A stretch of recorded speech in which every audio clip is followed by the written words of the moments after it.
বাশুলিয়ার হিজল গাছ। এই হিজল গাছটি নিয়ে রয়েছে অবাক করা এক লোক কাহিনী। আজ সে লোক কাহিনী আপনাদের মাঝে তুলে ধরছি।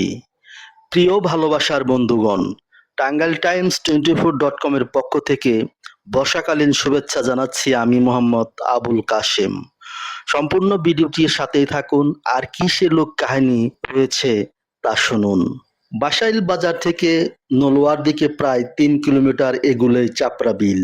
লক্ষ্য করলে দেখা যায় হাতের ডান দিকে বিলের মাঝখানে এক বিশাল হিজল গাছ। গাছটির জন্ম কিন্তু এখানে নয়, সেই প্রাচীন যুগে গাছটি এসেছিল আসাম রাজ্য থেকে। অনেকদিন আগে বেরবাড়ি গ্রামের অনিল নামের এক যুবক কামরূপ জেলার চেতলবাড়ি গ্রামের এক আত্মীয়ের বাড়িতে বেড়াতে যায়। অভাব আর দুর্দিনের প্রকোপ এড়াতেই তার এই দেশ ত্যাগ। কিছুদিন পর বাড়ি ফিরে আসার কথা থাকলেও যথাসময়ে বাড়ি ফেরে না অনিল। চিতলবাড়ি গ্রামের সেই ভাই বোনদের যত্নে আদরে সময় কাটে তার। বাড়ি ফেরার কথা ভুলে যায় সে। আসলে ধনাঢ্য প্রতিবেশীর কন্যা বিনার সাথে মন দেয়া নেয়া হয়ে গেছে অনিলের। বিনার পিতা টের পেয়ে যায় ঘটনাটি। কামরূপ ছিল কাম, প্রেম আর জাদুর জগৎ। জাদুবিদ্যার মাধ্যমে বিনার ক্ষমতাধর পিতা ষড়যন্ত্র করে অনিলকে খুন করার। বিনার সাহায্যে ষড়যন্ত্রের কথা টের পেয়ে যায় অনিল।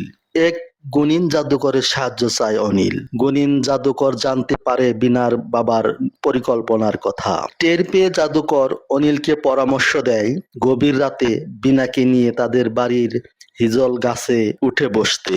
মন্ত্র বলে ঘুমিয়ে পড়ে অনিল আর বিনা।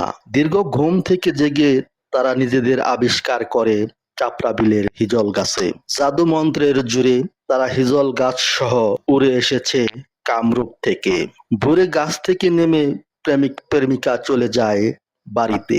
আশেপাশের মানুষ এই হিজল গাছ দেখে অবাক হয়। জমির মালিক করাত চালায় হিজল গাছে। একটু পরে দেখতে পায় রক্ত ঝরছে গাছের কাটা জায়গা থেকে। গাছ কাটা বন্ধ করে জমির মালিক, কিন্তু শেষ রক্ষা হয় না। রক্ত বমি করতে করতে কিছুক্ষণে মারা যায় সে। বের বাড়িতে অনিলের বাড়ি কোথায় কেউ জানে না, কিংবা রক্ত বমি উঠে কে মারা গেছে তারও কোনো প্রমাণ মেলে না। কিন্তু কল্পনা প্রবণ মানুষের মন এখনো বিশ্বাস করে চাপড়া বিলের হিজল গাছ উড়ে এসেছিল কামরূপ থেকে, রক্ষা করেছিল অনিল আর বিনাকে অনিষ্টের হাত থেকে। গাছের ডালপালা মাটি থেকে মাত্র 2 ফুট উপরে, কিন্তু বিলের পানি যতই বাড়ুক গাছের ডালপালা ভাসতেই থাকে। পাখি, সাপ আর অন্যান্য প্রাণীরা ভর বর্ষায় আশ্রয় নেয় এই হিজল গাছে। হিজল গাছটি পরম মমতায় রক্ষা করে তাদের, যেমন করেছিল অনিল আর বিনাকে।